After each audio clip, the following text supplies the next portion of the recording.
जितने भी vehicle owners हैं जिनकी गाड़ियां पेट्रोल और डीजल की हैं और जो प्रिस्क्राइब लिमिट यानी कि पेट्रोल के लिए 10 साल और डीजल के लिए 15 साल को पार कर चुकी हैं, उनके लिए बहुत बड़ी खबर है। बड़ी खबर लगा लो या बुरी खबर लगा लो, बट इंपॉर्टेंट खबर है। पूरी जानकारी के लिए stay tune till the end of the video.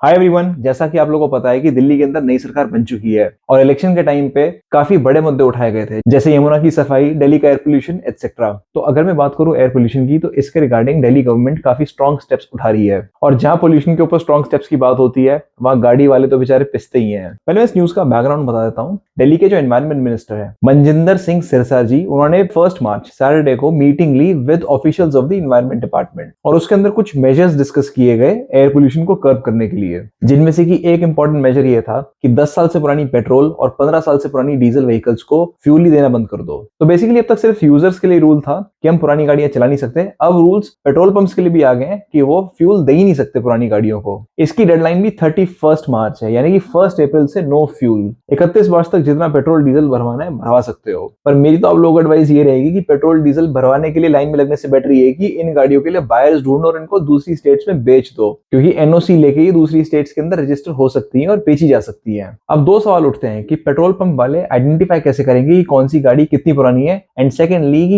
ये रूल एकदम से इंप्लीमेंट करने की क्या जरूरत पड़ गई। तो पेट्रोल पंप्स के अंदर कुछ गैजेट्स लगाए जाएंगे जो कि आइडेंटिफाई करेंगे गाड़ी की एज। और ऑलरेडी फिलहाल कुछ पेट्रोल पंप्स के पास एआई एनेबल्ड कैमरास हैं जो कि डिटेक्ट कर सकते हैं कि किस गाड़ी का पीयूसी सर्टिफिकेट है ही नहीं या एक्सपायर्ड है। और जहां ये पता चल जाता है कि इस पर्टिकुलर कार का पीयूसी सर्टिफिकेट एक्सपायर्ड है, तो उसको ऑलरेडी फ्यूल स्टेशन फ्यूल देने से मना कर देते हैं। ऐसा मैंने तो फेस किया है नहीं, बिकॉज मैं तो ज्यादातर ईवी चलाता हूं अपनी। अगर आप लोगों ने फेस किया हो तो प्लीज कमेंट बॉक्स में जरूर बताना। एंड सेकेंडली कि इसकी जरूरत क्या पड़ी। मुझे ऐसा लगता है कि गवर्नमेंट ने ये रूल इसलिए निकाला है कि कई बार आपको कोई चीज एनफोर्स करने के लिए उस चीज को वायलेट करने वाले जो रिसोर्सेज होते हैं उनकी सप्लाई कट करनी जरूरी होती है। फॉर एग्जाम्पल, हर देश के अंदर स्मगलिंग और हार्ड ड्रग्स बैंड होती हैं, क्योंकि इन चीजों में जो पैसा जाता है वो कहीं ना कहीं टेरर फंडिंग में यूज होता है और देश की इकोनॉमी को भी हार्म पहुंचाता है। इसलिए इन चीजों को क्रिमिनल ऑफेंस बना दिया जाता है। हाल ही में जब सरकार को लगा कि आम आदमी की स्टॉक मार्केट के अंदर बहुत बुरी तरह से वेल्थ डिस्ट्रक्शन हो रही है और लोग ट्रेडिंग को गैम्बलिंग की तरह ट्रीट कर रहे हैं, तो फ्यूचर्स एंड ऑप्शंस ट्रेडिंग को भी डिसइंसेंटिवाइज कर दिया था, उसके ऊपर एसटीटी चार्जेस बढ़ा के।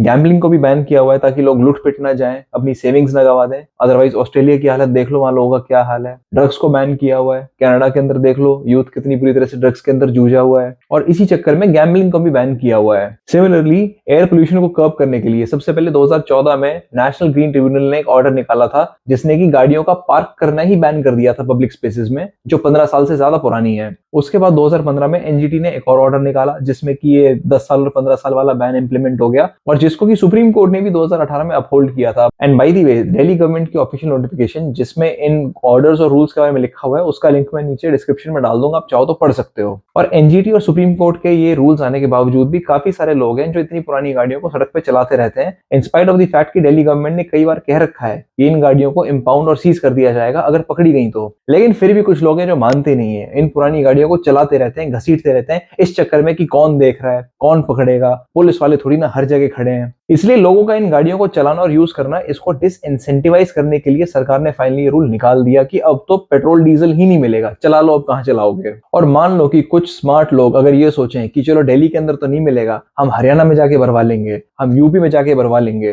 तो मुझे लगता नहीं कि ये स्मार्टनेस बहुत ज्यादा प्रैक्टिकल होगी, क्योंकि फिर आपको अपनी गाड़ी घर से निकालनी पड़ेगी किसी दूसरे फ्यूल स्टेशन में, किसी दूसरे स्टेट में रिफ्यूल कराने के लिए। कहीं ना कहीं आपकी सिरदर्दी तो बढ़ी जाएगी। बेसिकली सरकार का सिंपल सा फंडा है कि या तो लोगों को प्यार से समझा दो कि पुरानी गाड़ियां ना चलाओ, और फिर भी अगर आप नहीं मानोगे और अदबद की पुरानी गाड़ियां चलाओगे तो आपकी लाइफ को इतना डिफिकल्ट और अनकंफर्टेबल कर दिया जाएगा कि आप खुद ही हाथ जोड़ लोगे कि यार इससे अच्छा तो इस गाड़ी को निकाल ही दो। और सरकार को जब कोई चीज पुश भी करनी होती है तो वो चीजों को इंसेंटिवाइज भी करती है। जैसे कुछ समय पहले जब सरकार चाहती थी कि ईवीज की सेल्स बढ़े, तब उन्होंने ईवीज के ऊपर सब्सिडीज भी दी थी। तो जिस चीज को पुश करना होता है उसे सब्सिडाइज, और जिस चीज को बैन करना होता है उसे डिसइंसेंटिवाइज या उसको पिनलाइज किया जाता है। अब आप में से काफी सारे लोगों को लग रहा होगा कि गाज हमेशा गाड़ी वालों पे क्यों गिरती है, पोल्यूशन और भी तो चीजों की वजह से हो रहा है। ऐसी बात नहीं है। दिसंबर 2025 तक 90% सीएनजी बसेस को फेज आउट करने का प्लान है, and they will all be replaced by electric buses. और 2026 में तो 8000 ई बसेस प्रोक्योर करने का प्लान भी है गवर्नमेंट का।